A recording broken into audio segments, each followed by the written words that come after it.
අද 2020 සැප්තැම්බර් 4 සිකුරාදා සිරස්තල. ගිනිගන්නා ඉන්ධන නෞකාව දකුණු මුහුද දෙසට. ගින්න නිවීමට ඉන්දිය සහ ශ්‍රී ලංකා නාවිකයින් ඒකාබද්ධ මෙහෙයුමක.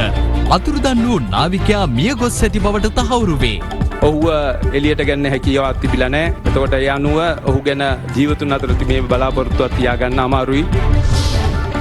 ගින්න නිවීමට කපිතාන් උත්සාහ කර නැහැ.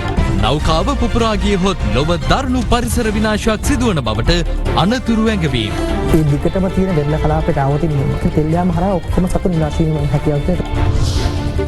ඩයමන්ඩ් නෞකාවේ ගින්න වාර්තා කිරීමට අද දිරන ප්‍රවෘත්ති කණ්ඩායමක් ගුවනට.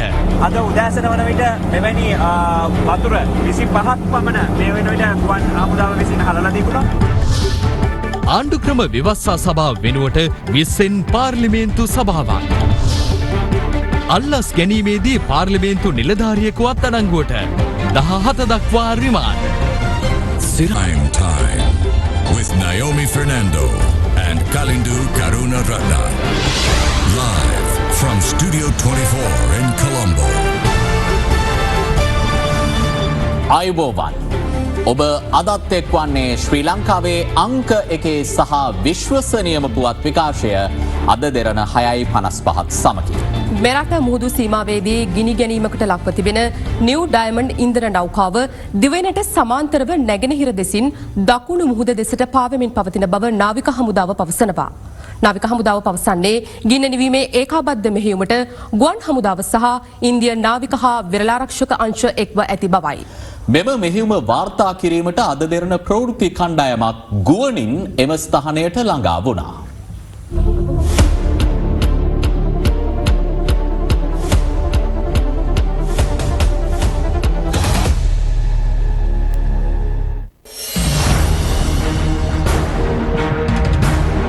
ශ්‍රී ලංකාවට නැගෙනහිර මුහුදේ සංගමන් කන්ද තුඩුව ආශ්‍රිතව ඊයේ දවසේ කිලෝමීටර් 38ක් ඈතින් තිබුණු අනතුරට පත්වෙච්ච නිව් ඩයමන්ඩ් යාත්‍රාවේ නවතම තත්ත්වය වාර්තා කිරීමටයි අප සූදානම් වෙන්නේ. අද දෙන 24 අපේ ප්‍රවෘත්ති නාලිකාවේ කණ්ඩායම අප මේ සූදානම් වෙන්නේ එසේනම් ගුවන්ගත වෙලා සංගමන් කන්ද ආශ්‍රයයට ගමන් කරන්න.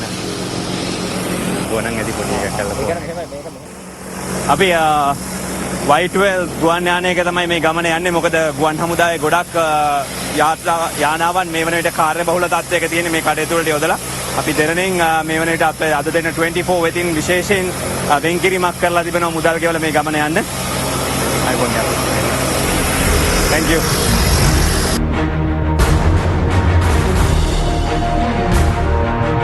අපි දැන් මේ ඉන්නේ ගුවන් යානයේ ගමන් කරමින් ඉන්නේ සංගමන් කන්ද දුඩුව හරහා. ගොඩබිමත් මුහුදත් අපි නැගෙනහිර වෙරළෙන් යාවෙන ස්ථාන තමයි මේ ඉන්නේ. මෙතන ඉඳලා ගමන් කරන්න ඕන තවත් කිලෝමීටර 20ක් 25ක් විතර දුරක් අපිට මේ අනතුරටපත් වෙච්ච නැව හොයාගන්න.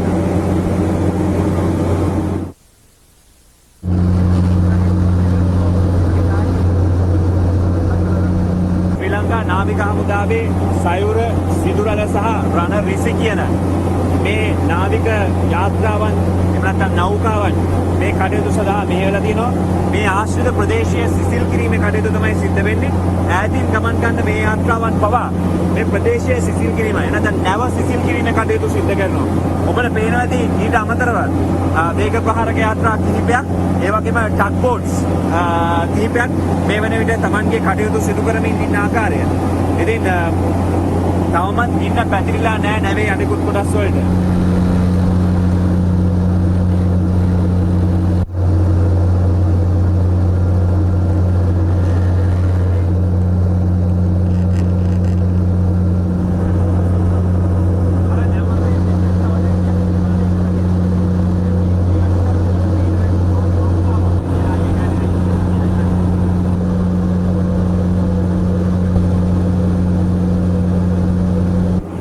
සාමාන්‍යයෙන් නිවා දැමීම කියන එක කරන්න අපහසු වැඩක්. ඒගොල්ලෝ උත්සාහ කරන ආකාරයක් තියෙනවා මේක නවත්තන්න. ඒකට යොදා ගන්නවා ඇක්වා ෆිල්ම් ෆෝමින් ෆෝම් කියලා කියන්නේ මේ විශේෂ ෆෝම් එකක්. මේ ෆෝම් එක යොදලා තමයි බලාපොරොත්තු වෙන්නේ ගින්න නවත්තන්න. හැබැයි ගින්න නවත්තන්න ඒගොල්ලෝ කොච්චර උත්සාහ කරත් මේ ගින්න පැතිරීම සිද්ධ වෙනවා. මේ ගින්න පැතිරීම සිද්ධ වෙන්න පුළුවන් විදි තමයි සාමාන්‍යයෙන් හල් එක දිගේ ගිනි ගන්න පුළුවන් සියලු දේවල් ගිනි ගැනීම සිද්ධ වෙනවා. නමුත් නැව විනාශ වීම නැවැත්වීම සඳහා නැවේ බඳ සහ ඒ ආශ්‍රිත ප්‍රදේශය සිසිලනය කිරීම දිගටම සිද්ධ කරනවා.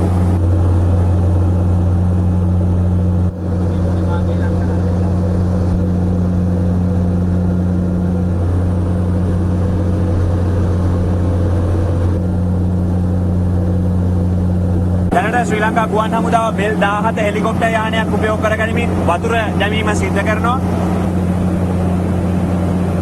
මේ බකට් එකට වතුර අරගෙන එකපාරකදී දරන්න පුළුවන් කියලා කියන්නේ ලීටර 2500ක් විතර. ඒ වගේ අද උදෑසන වෙනකොට 30 වතාවක් මේ විදිහට වතුර පතිත කරලා තිබුණා සිසිලනය සඳහා.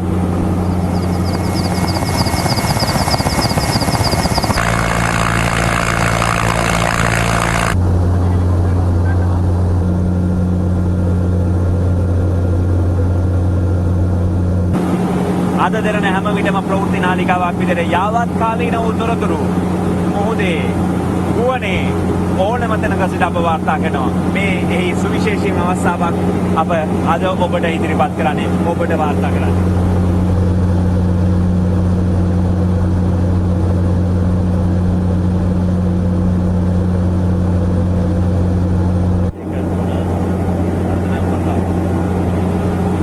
දැනට මේ වන විට ක්‍රියාන්විතයට විශාල මට්ටමේ නෞකා 6ක් ඒ වගේම තවත් ටක් යාත්‍රාවන් 3ක් මේ රාජකාරී කටයුතු වල නිරත වෙලා ඉන්නවා. සමස්තයක් විදිහට ගත්තම බීච් ක්‍රාෆ්ට් යානාව ඒ වගේම MI-17 හෙලිකොප්ටර් යානය සමග මේ කටයුතු සිද්ධ වෙනවා මහ මුහුද මැද්දේ. මේක වෙනමම ක්‍රියාන්විතයක් කියලා තමයි අපිට කියන්න තියෙන්නේ. ජානක හෙට්ටිආරච්චි සමීර සඳරුවන් සමග මම චතුර අල්විස් අද දෙරණ 24 වෙනුවෙන් සංගමන් කන්දට කිලෝමීටර 25ක් ඈතින් උඩුගුවනේ සිට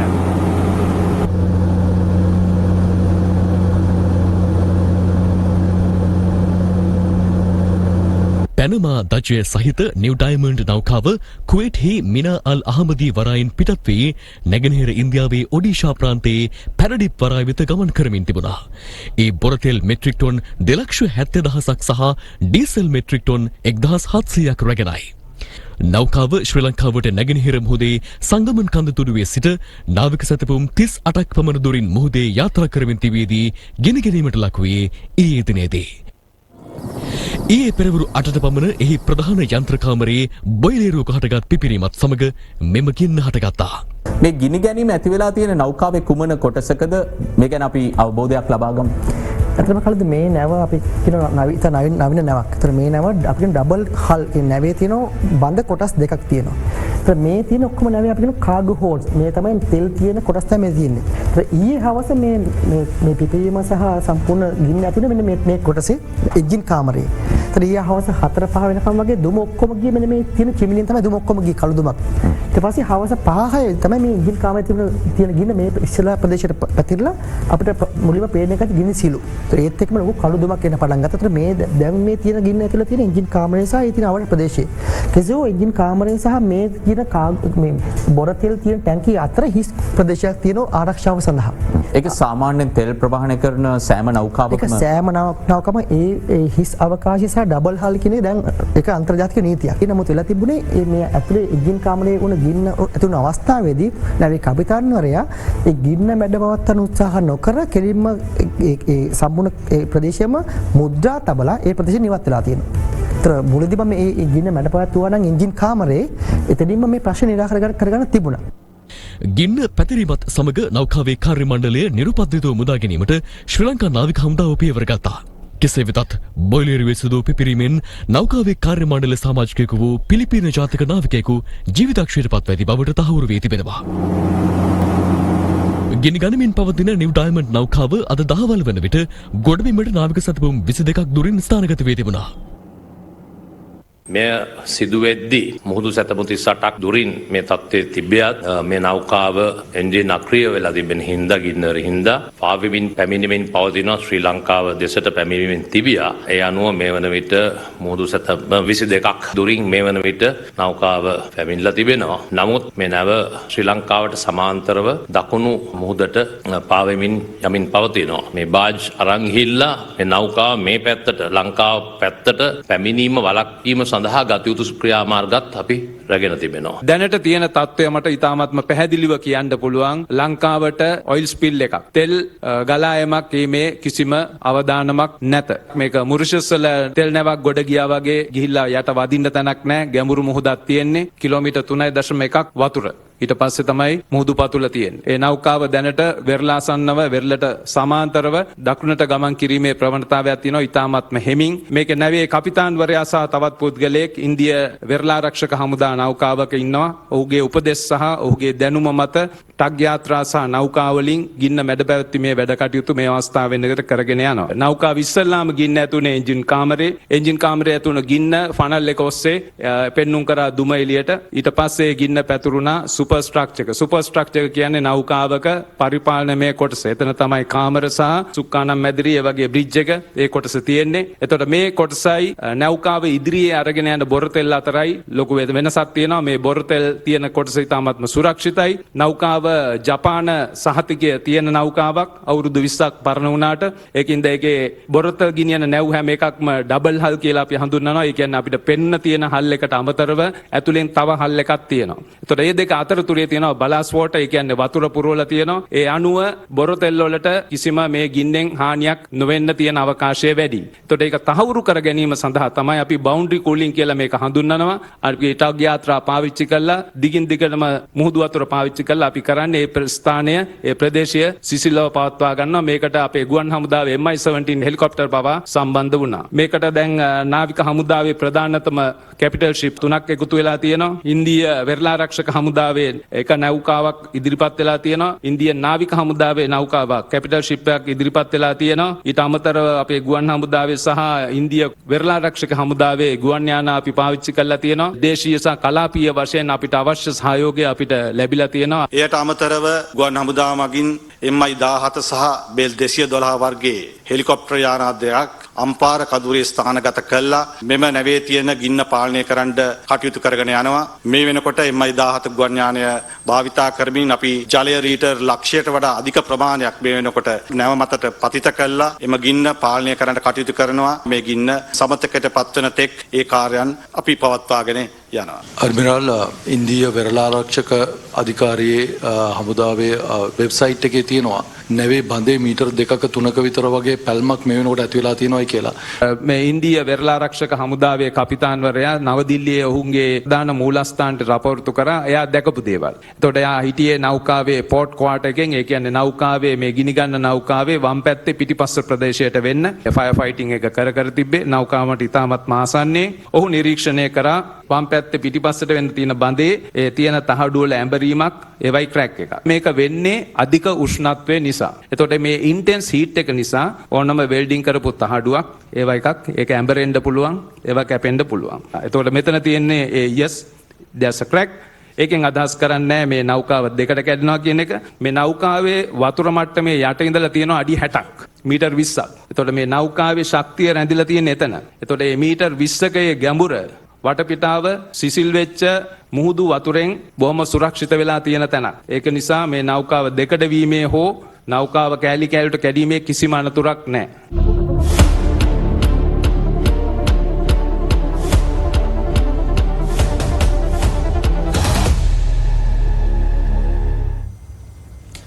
නිව් ඩයමන්ඩ් ඉන්ධන නෞකාව යම් කිසි අයුරකින් පුපුරා ගියහොත් එමගින් ලෝක ඉතිහාසයේ විශාලතම පරිසර විනාශයක් සිදු විය හැකි බව සමුද්‍රීය පරිසර ආරක්ෂණ අධිකාරියේ සභාපති නීතිඥ දර්ශනී ලහඳපුර මහත්මිය පවසනවා. සභාපතිවරිය මේ බව සඳහන් කළේ අද දෙරණ බිග් ෆෝකස් වැඩසටහනට එක්වෙමින්. යම් හේකින් මේ මුහුදට තෙල් කාන්දුවීම ආරම්භ වුණොත් එය මොන වගේ පරිසර හානියක් බවට පත් වෙයිද? මේ ලෝකයේ සිද්ධ වෙන්නට යන විශාලම පාරිසරික විනාශය. අපි මේ කතා කරන පරිසර තීරය කිරින්ද ඉඳලා නැගෙනහිර පැත්තට යනකොට අපිට තියෙන ඉතාමත් සංවේදී පරිසර කලාපයක්. ඒතර මේ පරිසර කලාපයට වෙන්න පුළුවන් හානිය ඉතාමත් දැවැන්තයි. ඒතර එහෙම කාන්දුවීමක් සිද්ධ වුණොත් වෙනකන් ඉඳලා සූදානම් වෙන්න අපිට කාලය මදි. මේ ප්‍රමාණය යම් හේකින් විසිරීමක් සිදු වුණොත් මුහුදේ කොතරම් පරාසයක පැතිර යන්නට ඉඩ තියෙනවද? ඇතරම මීට වසර 8කට 9කට කලින් මතකදී කොග්ගල ප්‍රදේශයේදී මේ වගේ නමක් විනාශයට පත් වෙලා 70ක්ම 10ක් විතර ප්‍රදේශයක් සම්පූර්ණයෙන්ම තෙල් වලින් නැහැවිලා ගියා. එතෙන්දී තෙල් ටොන් 120ක් විතර තමයි ගියේ. ඒක හිතාගන්න පුළුවන් ඒකට සාපේක්ෂව මේ තෙල් ටොන් 2,70,000 ගණන් කොච්චර හානියක් වෙන්න පුළුවන්ද කියලා. මේ තත්ත්වයේ තෙල් විසිරීමක් මේ ලෝකේ වෙනවමයි. ඊට අමතරව අපි දන්නවා ටොරි කැනියන් කියලා කලින් වුණා, සැන්ටා බබ්‍රා කියලා කලින් වුණා. ඒ වගේම ළඟදී වුණේ මොරිෂස් දූපතේ. ඊටත් වඩා වැඩි තෙල් විසිරීම තමයි අපි කතා කරනකොට මේකෙන් වෙන්න පුළුවන් හානිය ඉතාම වැඩි. ආරුගම්බේ, නිලාවෙල්ලි, කායංකර්ණි, ඊට පස්සේ වාකරේ, තිරිකුණාමලේ ඒ දිගටම තියෙන වෙරළ කලාපයට ආවොතින් අරුගම්බේ කියන ලෝක ප්‍රසිද්ධ සංචාරක මන්දස්ථානයක්. ඒ තෙල් දෙක අයින් කරන්නම කලක් යාවි. ඒත් අයින් කරන්න ගියත් අපිට අයින් කරන්න පුළුවන් වෙන 60ක් තමයි. ආයිම මේ පසේ සහ මේ ප්‍රදේශයේ තියෙන විෂ ගතිය අයින් වෙලා පරණ තත්ත්වයෙන් අවුරුදු 25ක් 30ක් යනවා. එහෙම නැත්නම් නොවෙන්නත් පුළුවන්. ජල ජීවීන් ගැන කතා කරද්දී මොන වගේ හානියක්ද වෙන්නේ? තල් මස්සු, අපේ ඩොල්ෆින් මස්සු, මේ වගේම කැස්පියාව ඉතා වැඩි ප්‍රමාණයක් ඒ ප්‍රදේශයේ ඉන්නවා. අනිවාර්යයෙන් මේ සතු හුස්ම ගන්න අනිවාර්යයෙන් වතුර මතු පිටට එන්න ඕන මොන අවස්ථාවක හරි. මෙච්චර ප්‍රමාණයක් තෙල් විසිරුන ගමන් මේ ප්‍රදේශය සම්පූර්ණයෙන්ම වතුර මතු පිට දෙලෙනින් වැසෙනවා. උඩට එන හැම අවස්ථාවකදී මේ සතුන්ගේ නහස් කුඩු වලට සහ ඇඟ ඇතුළට තෙල් යාම හරහා ඔක්කොම සතුන් විනාශ වීමේ හැකියාවක් තියෙනවා. මෙවැනි සිදුවීමකදී අපිට මොන වගේ නෛතික ක්‍රියාමාර්ගයක්ද ගන්න පුළුවන්? එම නැවේ අයිතිකරුට හෝ කළමනාකරුට හෝ අයිතිකාර සමාගමට හෝ විරුද්ධව කටයුතු කරලා රක්ෂණ වන්දි ලබා ගන්නට. එතනින් එහාට ඩොලර් මිලියන 750ක් දක්වා වූ විශාල ප්‍රමාණයක වන්දි අපිට ලබා ගැනීම හැකියාවක් තියෙනවා. ගිනිගන්නා නෞකාව පුපුරා ගොස් ඉන්ධන මුහුදට කාන්දුව වුවහොත් ඊට අප මුහුණ දෙන්නේ කෙසේද? සමුද්‍රීය පරිසර ආරක්ෂණ අධිකාරිය පවසන්නේ ජනතාව දැන් සිටම ඊට සූදානම් විය යුතු බවයි. තෙල් උරාගන්නා පිදුරු, දහයියා හෝ ලීකුඩු වැනි ද්‍රව්‍ය අවධානමකට ලක් වූ වෙරළ තීරයන් ආශ්‍රිතව ගබඩා කරගන්නා ලෙස ඔවුන් ජනතාවගෙන් ඉල්ලා සිටිනවා. ඉන්ධන කාන්දුවීම් ලොව පුරා විටින් විට වාර්තා වන අතර මෙතෙක් සිදු වූ විශාලතම තෙල් කාන්දුව සිදුවන්නේ 2010 වසරේදී. ඒ මෙක්සිකානු බොක්ක කලාපේ ඩීප් වෝටර් හොරයිසන් ලෙසින් හැඳින්වූ මෙම ඉන්ධන කාන්දුවේදී මුහුදට කාන්දු වූ ඉන්ධන ගණන් ප්‍රමාණය මිලියන 210ක්. ඒ ජීවිත 11ක්ද බිලි ගනිමින් පිපිරීමෙන් මාස 3ක් යනතුරු ඉන්ධන කාන්දුවේ සිදු වූ පාරිසරික හානියෙන් එම කලාපයේ ක්ෂීරපායින් 25900ක්, කැස්පෑවන් 6000ක්, පක්ෂීන් 82000ක් සහ මත්ස්‍ය දසදහස් ගණනින් මිය ගියා. තෙල් කාන්දුවක ආසන්නතම සිද්ධිය වාර්තා වන්නේ මීට මාස 2කට පෙර මුරුසිදි වේනෙන්. දියුණු රටවල තරම් තෙල් උරා ගැනීමට තාක්ෂණයන් නැති නිසා මුරුසි වැසියන් සාගර ජලයෙන් තෙල් වෙන් කළේ ආවේනික දේශීය ක්‍රම යොදා ගනිමින්. ඒ මිනිස් කෙස්, පිදුරු සහ උක් කෙඳි ආදිය මාළු දැල් තුළට දමා දිගු ස්පොන්ජ් හෙවත් කන්ටේන්ඩ් බූම්ස් ලෙස සකසා සාගර පෘෂ්ඨයේ පැතිරුණු තෙල් උරා ගැනීමට සලස්වමින් ඒ සඳහා මුරුසි දීවර ප්‍රජාව තම හිසකෙස් කපා ඊට දායක වී තිබුණා. සමුද්‍රීය පරිසර ආරක්ෂණ අධිකාරිය ප්‍රකාශ කළේ යම් අයුරකින් තෙල් ජලයට කාන්දුවොත් ජනතාව පෙර සූදානම් විය යුතු බවයි. අපි ඊයේ දිවයින දෙපාර්තමේන්තුවට කියලා කිව්වා නිකුත් වෙන කළු දුමත් එක්ක තව වැඩි විෂ ප්‍රමාණයක් නිකුත් වෙන්න පුළුවන්. ඒ නිසා ජීවිත හානි පවා වෙන්න පුළුවන්. ඒ නිසා අපි නිතරම කිව්වේ අඩු ගානේ නාවික සතුන් 5ක් 6ක්වත් ඈතින් තියලා මුලින්ම තමන්ගේ දීවර කාර්මික දීවර කටයුතු කරගෙන කියලා මුලින්ම අපි දීවර ජනතාව දැනුවත් කරා. වෙරළ කලාපයේ ජනතාවට අපි දැනුවත් කිරීමක් කරේ ප්‍රදේශයේ මෙහෙම දෙයක් වීමේ සම්භාවිතාවක් තියෙනවා. අපි කියන ගෝණි හරි භාවිත කරලා නැත්නම් පිදුරු භාවිත කරලා නැත්නම් ලීකුඩු භාවිත කරලා කොහොමද බැම්මක් බැඳලා තෙල් ටික නවත්තගන්නේ කොහොමද? මොකද ওই අවස්ථාවට එතන ගියන පස්සේ අපිට පිදුරු හොයාගන්න, ලීකුඩු හොයාගන්න නැත්නම් දහයි හොයාගන්න අනිවාර්යෙන් ජනතාවගේ සහාය අවශ්‍ය වෙනවා. මොකද මේ තෙල් විසඳීමකදී හැම තත්පරයක්ම අපිට වැදගත්. ගහක් ගානේ මේ තෙල් ගෑවෙනවා කියන්නේ සම්බන්ධයම විනාශ වෙන එකක්. සමහර මත් ජීවීන් ඉන්නවා ඔවුන්ට කරවලක් නැහැ. ඔවුන් වායුගෝලීය වාතයෙන් තමයි හුස්ම ගන්න. ඉතින් ඒක නිසා ඔවුන් යම් කිසි වෙලාවක උඩට එනකොට ඔවුන්ගේ ශරීර පද්ධතිය ඇතුළට මේ බොර තෙල් යන්නට පුළුවන්. මේක නිසා තමයි අපි කියන්නේ මේක වෙන්න පුළුවන් ඉතාමත් දැවැන්ත බරපතල ව්‍යසනයක්. මට කතා කරන මේ අවස්ථාවේදී යුරෝපීය සංගමේ තාවනාපතිතුමා එතුමා කැමති වුණා ඔවුන්ගේ තියෙන තාක්ෂණික දැනුම උපකරණ සහ මේවලම් අපිට ලබා දෙන්නට. යම් ආකාරයකින් මේ නැවෙන් තෙල් පිටවෑමක් සිද්ධ වුණොත් ඒක කළමනාකරණය කරගන්න ආකාරය පොඩ්ඩක් පැහැදිලි කරන්න අපි. මේක වෙන්නේ නෞකාවක් එහෙම ගිලී යාමක් වුණොත් දැන් මේ අපි දකින්නේ බොර තෙල්. ඊටාත්ම ඝන ද්‍රව්‍යයක්. එතකොට අපිට පුළුවන්කම ලැබෙනවා මේ නෞකාව වටේටම මේ බූම් කියලා දෙයක් තියෙනවා. ඒ බූම් එක දාලා ඒ කාන්දු වෙන තෙල් ප්‍රමාණය ඒ ස්ථානෙටම කොටු කරලා හිර කරලා තිබේ ගැනීමේ හැකියාව. එතකොට ඒ සඳහා අවශ්‍ය වෙන මේ බූම් කියන කොටසේ උපකරණ ඒකයිලා බේසිකලි බැරියර් එකක්. ඒක ලංකාවේ තියෙනවා. ජාතික වශයෙන් තියෙන හැම දෙයක්ම දැන්ටමත් ඒ ස්ථානගත කරලා තියෙනවා. මේ අතර නැගෙනහිර වෙරළ කලාපයේ ඉන්ධන කාන්දුවක් සිදු වුවොත් සංවේදී පරිසර පද්ධතිය ආරක්ෂා කරගන්නේ කෙසේදයි සාකච්ඡා කිරීමට අද පරිසර අමාත්‍යාංශයේදී විශේෂ සාකච්ඡාවක් පැවැත්වුණා. අපේ මුහුදු තීරයට මේ එක්වීම වැළැක්වීම සඳහා අවශ්‍ය පියවර ගනිමින් යනවා. දැන්ටමත් මේ පිළිබඳව කමිටුවක් පත් කරලා තිබෙනවා. ඒ වගේම ජනතාවට මේන් යම් බලපෑමක් ඇති වෙනවා නම් විශේෂයෙන්ම දීවර ජනතාවට ඒ පිළිබඳව සොයා බලන්නත් ඒ සියලු කටයුතු ඒ මැදිහත් වීම ලබා දෙන්න කටයුතු කරනවා. This is a news alert from Avavarana 24. මෙවන විට ගින්න තරමක් දුරට පාලනය කර ඇති බව ගුවන් හමුදාව පවසනවා. බාහිර වශයෙන් ගින්න බොහෝ දුරට මැඩ පවත්වා ඇති බවයි ගුවන් හමුදා මාධ්‍ය ප්‍රකාශක ගෲප් කපිතාන් දුෂාන් විජේසිංහ මහතා සඳහන් කළේ. කෙසේ වෙතත් නෞකාව අභ්‍යන්තරයේ තවදුරටත් ගින්න පවතින බව නාවික හමුදාව සඳහන් කළා. දැන් අප යොමු වෙමු අද පස්වරු 6:15ට පමණ ශ්‍රී ලංකා ගුවන් හමුදාව උඩුගුවනේ සිට ලබාගත් ඡායාරූප කිහිපයක් වෙත.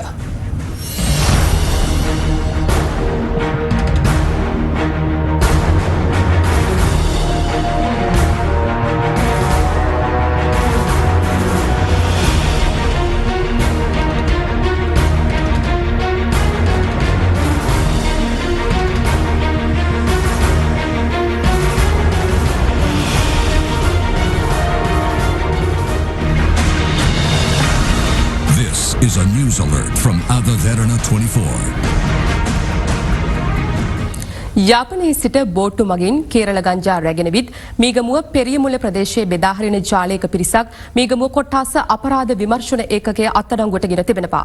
ඒ කේරළ ගංජා කිලෝ 42ක් සමගින්. එමෙන්ම මත්කුඩු ජාවාරමේ නිරත වූ මව, පියා සහ දියණියක්ද අද මාතලේදී නීතියේ රැහැනට හසු කරගෙන තිබෙනවා.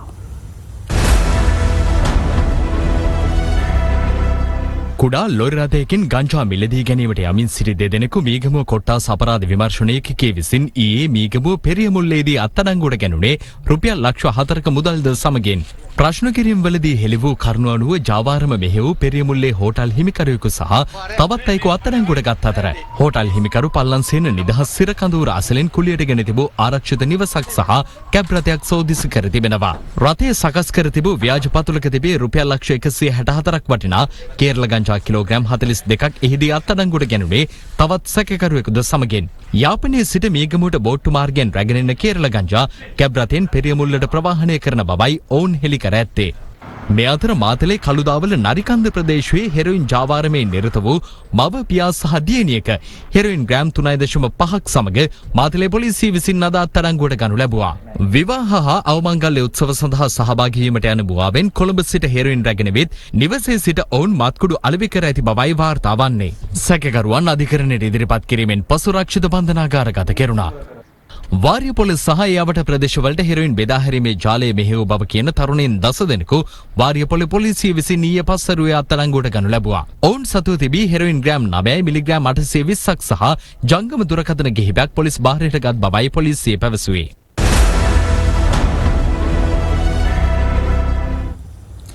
යහපාලන ආණ්ඩු සමයේදී ජාතික විධායක සභාවේ අනුමැතියට යටත්ව පිහිට වූ දූෂණ විරෝධී ලේකම් කාර්යාලය සිදු කළ ඇතැම් ක්‍රියා නීති විරෝධී බව හිටපු අග්‍රාමාත්‍ය රනිල් වික්‍රමසිංහ මහතා අද පිළිගත්තා.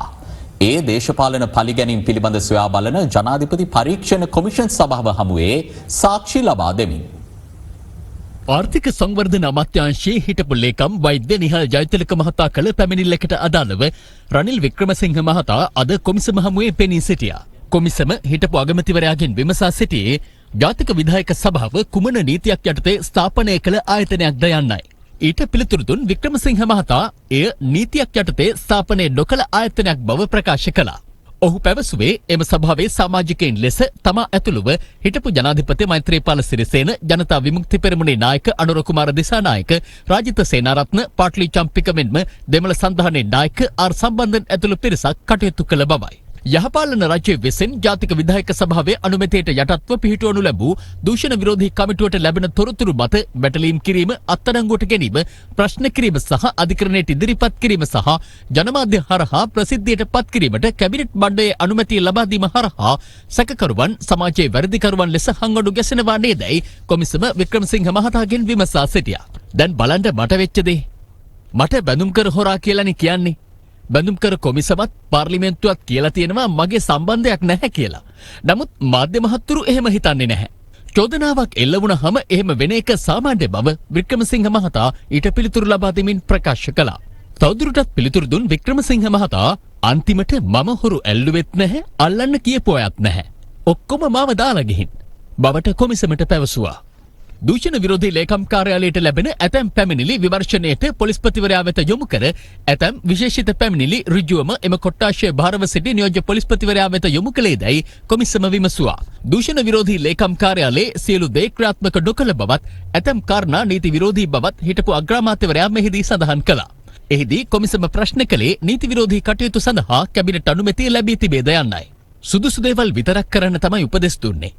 අපි දැනගන්න ඕනේ මොනවද සුදුසු නැත්තේ කියන එක. සුදුසු ඒවා අරගෙන උපදෙස් අරගෙන ක්‍රියා කරන්න පොලිසියට කියලා තිබ්බා. යනුවෙන් රනිල් වික්‍රමසිංහ මහතා ප්‍රකාශ කළා. කොමිසම විමසා සිටියේ දූෂණ විරෝධී කමිටුවේ රැස්වීම් කුමන ස්ථානයක පැවැත්වූයේද යන්නයි. ඊට පිළිතුරු දෙමින් හිටපු අග්‍රාමාත්‍ය රනිල් වික්‍රමසිංහ මහතා සඳහන් කළේ නිශ්චිත කාර්යාලයක් ලබා දෙන තුරු අරලියගහ මන්දිරයේ කාර්යාලයක් ලබා දුන් බවයි. මේ අතර මෙරට යුද අපරාධ සිදු වූ බවට ඇමරිකා එක්සත් ජනපදයේ ඉදිරිපත් කළ 31 යෝජනාවලිය සඳහා එවක විදේශ කටයුතු අමාත්‍යවරයා ලෙස කටයුතු කළ මංගල සමරවීර මහතා අත්සන් කළ බව ඔබ දැන සිටියේදයි කොමිසමේ සභාපතිවරයා හිටපු අග්‍රාමාත්‍යවරයාගෙන් විමසා සිටියා.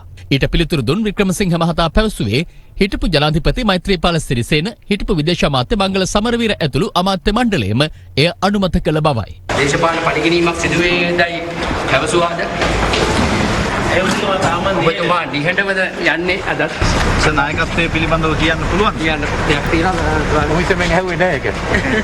මේ අතර පාර්ලිමේන්තු මන්ත්‍රී රවුෆ් හකීම් මහතා අද පාස්කු ප්‍රහාරය පිළිබඳ විමර්ශනය කරන ජනාධිපති කොමිසමේ පොලිස් ඒකකයේ වෙත පැමිණියා. පෙරවරු 9ට පමණ එහි පැමිණි මන්ත්‍රීවරයා පැය 7කට ආසන්න කාලයක් ප්‍රකාශ ලබා දීමෙන් පසු පස්වරු 3:30ට පමණ ඉන් පිටව ගියා. මම පිළිබඳව විවිධ අභූත චෝදනා කරලා තිබුණු අය පිළිබඳව ඒ කාරණාවට අදාළව මගේ නිදහසට මම කරුණු ඉදිරිපත් කළා සාක්ෂි සහිතව. 20 වන ආණ්ඩුක්‍රම ව්‍යවස්ථා සංශෝධන පනත් කෙටුම්පතට පාර්ලිමේන්තුවේදී සිය විරෝධය පළ කරන බව සමගි ජන බලවේගය සහ ජනතා විමුක්ති පෙරමුණ පවසනවා. එම පක්ෂ නියෝජිතීන් මේ අදහස් පළ කළේ අද පැවති මාධ්‍ය හමුවලදී. මේ අතර 19 වැනි ආණ්ඩුක්‍රම ව්‍යවස්ථා සංශෝධනයෙන් හඳුන්වා දුන් ආණ්ඩුක්‍රම ව්‍යවස්ථා සභාව නව සංශෝධනයෙන් අහෝසි වී ඒ වෙනුවට පාර්ලිමේන්තු සභාවක් යෝජනා වී තිබෙනවා. එම පාර්ලිමේන්තු සභාවට හැකියාව ඇත්තේ රජයේ ඉහළ නිලතලවලට පුද්ගලින් පත්කිරීමේදී ජනාධිපතිවරයාට නිරීක්ෂණ ලබා දීමට පමණයි. කැබිනට් අනුමැතිය හිමි වූ 20 වන ආණ්ඩුක්‍රම ව්‍යවස්ථා සංශෝධන පනත් කෙටුම්පත ඊයේ ගැසට් කරනු ලැබුවා. 19 වෙනි ආණ්ඩුක්‍රම ව්‍යවස්ථා සංශෝධනයේ වගන්ති 4ක් හැර සෙසු සියලු කරුණු අහෝසි වන අතර 20 වන ආණ්ඩුක්‍රම ව්‍යවස්ථා සංශෝධන පනත් කෙටුම්පතට අනුව ජනාධිපතිවරයාට යලිත් පූර්ණ විධායක බලතල හිමිවීම විශේෂත්වයක්. මෙහි තවත් විශේෂත්වයක් වන්නේ 19 වන ආණ්ඩුක්‍රම ව්‍යවස්ථා සංශෝධනයෙන් හඳුන්වා දුන් ආණ්ඩුක්‍රම ව්‍යවස්ථා සභාව අහෝසි වන අතර එමකින් ස්වාධීන කොමිෂන් සභාවලට සමාජිකයින් පත්කිරීම සඳහා එම සභාවට ඇති අයිතියද අහෝසි වනවා. ආණ්ඩුක්‍රම ව්‍යවස්ථා සභාව වෙනුවට 20 වන ආණ්ඩුක්‍රම ව්‍යවස්ථා සංශෝධන පනත් කෙටුම්පත මගින් යෝජනා කර ඇත්තේ 18 වන ආණ්ඩුක්‍රම ව්‍යවස්ථා සංශෝධන මගින් හඳුන්වා දුන් පාර්ලිමේන්තු සභාවයි. පාර්ලිමේන්තු සභාව අග්‍රාමාත්‍ය කතානායකවරයා විරුද්ධ පක්ෂ නායකවරයා අග්‍රාමාත්‍යවරයාගේ නාමිකයෙකු ලෙස පාර්ලිමේන්තු මන්ත්‍රීවරයෙකු සහ විරුද්ධ පක්ෂ නායකවරයාගේ නාමිකයෙකු ලෙස පාර්ලිමේන්තු මන්ත්‍රීවරයෙකුද එම සභාවට සමාජිකයින් වනවා. අගවිනිසුරුවරයා ශ්‍රේෂ්ඨාධිකරණ විනිසුරුවරුන් අභ්‍යාචනාධිකරණ සභාපතිවරයා හා එහි විනිසුරුවරුන් නීතිපති පොලිස්පති විගණකාධිපති ඔම්බුස්මන් ඇතුළු රජයේ ඉහළ නිලතලවලට පුද්ගලයන් පත්කිරීම මින් ඉදිරියට ජනාධිපතිවරයා යටතට පැවරෙන අතර හඳුන්වා දුන් පාර්ලිමේන්තු සභාවට පැවරෙන්නේ එම පත්කිරීම සඳහා නිරීක්ෂණ ලබා දීමට පමණයි. මේ 20 වෙනි සංශෝධනය හරහා යලි මේ ආණ්ඩුව උත්සාහ කරමින් තිබෙන්නේ ශිෂ්ටත්වයේ සිට අශිෂ්ටත්වයේ කරා යන්න. අපි දන්නවා 19 වෙනි ආණ්ඩුක්‍රම ව්‍යවස්ථා සංශෝධනය යම් අඩුපාඩුකම් සහිතව තිබුණා. එහි කොමිෂන් සභාවල ක්‍රියාකාරීත්වයේ ජනතාව අපේක්ෂා කරන ලද ස්වාධීනත්වය ආරක්ෂා කරගන්න අසමත් වී තිබුණා. මේක අපි පිළිගත යුතුයි. නම් ආණ්ඩුවක් සමාජයක් ශිෂ්ටත්වයේ කරාගෙන යනවා නම් කල යුතුව තිබුණේ එම ස්වාධීන කොමිෂන් සභා ක්‍රියාකාරීත්වයේදී හෝ අනිකුත් ආයතනයන් මෙහෙවීමේදී හෝ යම් අඩුවක් තිබුණා නම් ඒ අඩුව निराකරණය කිරීම දිශාවට තමයි සංශෝධනය ආයුතු. නමුත් ඒ වෙනුවට ඒ ක්‍රියාකාරීත්වයේ තිබෙන යම් අඩුපාඩුකම් ඉවහල් කරගනිමින් ඒ මුළුමනින්ම ගලවා ජනාධිපතිවරයා අතට යලි කේන්ද්‍රගත කර ගැනීම මෙහි අඩංගු වෙයි. මේ අවස්ථාවේදී මට කියන්න තියෙන්නේ සංශෝධනය ශ්‍රේෂ්ඨාධිකරණයට අනිවාර්යයෙන්ම යනවා. ඉතින් මේ පනත ශ්‍රේෂ්ඨාධිකරණයට ගිය අවස්ථාවේදී අපි ඉල්ලීමක් කරනවා ශ්‍රේෂ්ඨාධිකරණයේ ස්වාධීනත්වය ආරක්ෂා කරන්න අවශ්‍ය සහාය අපිට ලබා දෙන්න. ප්‍රජාතන්ත්‍රවාදයේ අනු බහුතරයේ ක්‍රූරත්වය නෙමෙයි කියලා. මිනිස්සු කැමති වෙච්ච දෙයක් තමයි මේ රටේ ඇමති මණ්ඩලය සීමා කිරීම. හැමෝම කිව්වා හොඳ දෙයක්. ඇමතිවරු 30ක් පත් කරන්න. මොකද කරේ? ඊළඟට ඕනෑම වෙලාවක අගමැතිවරයාව පන්නන්න පුළුවන්. ඕන ඇමතිවරයෙක් පන්නන්න පුළුවන්. තව හොඳ වැඩක් තියෙනවා. 19 වෙනි ව්‍යවස්ථා සංශෝධනයෙන් කිව්වා පාර්ලිමේන්තුව විසිරුවා හැරියාම ඇමතිවරු හැටියට තමන්ගේ කාර්යභාරය කරගෙන යන්න පුළුවන් කැබිනට් ඇමති මණ්ඩලයට පමණයි. දැන් මේකෙන් ඒක වෙනස් කරා. වෙනස් කරලා කිව්වා කැබිනට් ඇමතිවරු, රාජ්‍ය ඇමතිවරු, නියෝජ්‍ය ඇමතිවරු මේ සියලුම දෙනාගේ බලය ඡන්දේ කාලෙදී ඡන්ද ව්‍යාපාරයට පාවිච්චි කරන්න පුළුවන්. ඒක කොහොමද හොඳ දෙයක් වෙන්නේ? දැන් විගණකාධිපතිවරයා මේ පත් කරන්නේ ජනාධිපතිවරයානේ 20 වෙනි සංශෝධනයෙන්. මේකේ තියෙනවා ජනාධිපතිවරයාගේ ලේකම් කාර්යාලය කියන එකයි අගමැතිවරයාගේ ලේකම් කාර්යාලය කියන එකයි අයින් කරලා. ඔඩිට් කරන්න බෑ. ඉතින් මේක දේශහිතයිසි වෙන්නේ කොහොමද? 19 වෙනි සංශෝධනයෙන් වෙච්ච අවුල මේ රටේ ජනතාව දැක්කා. රටේ ජනාධිපති කලිසම ඇඳගෙන ඉන්නවා, අගමැති කමිස ඇඳගෙන ඉන්නවා. කවුරුවත් පූර්ණ ඇඳුම ඇඳගෙන නැහැ. ඒ නිසා ඒ විකාර රූපී වියවුල දැකපු හින්දා තමයි මේ රටේ ජනතාව ඒ වියවුලෙන් මේ රට බේරා ගැනීම සඳහා ප්‍රබල ජනවරමක් දුන්නේ. ඒ අනුව තමයි මේ රටේ ජනාධිපතිට ඡන්දෙ දීලා බලයට පත් කරනවා නම් මේ ජනාධිපතිට රටේ ජනතාව වෙනුවෙන් තීන්දුව ගැනීමේ ශක්තිය තියෙන්න ඕනේ. ඡන්දෙ දීලා ජනාධිපති පත් කරලා ඒ ජනාධිපති තීරණ ගන්න ඕනේ එක එක විකාර කොමිසම් වලින් අහලා නම් එහෙනම් ඉතින් කොමිසම් වලටම ඡන්දෙ දෙන්න ඕනේ.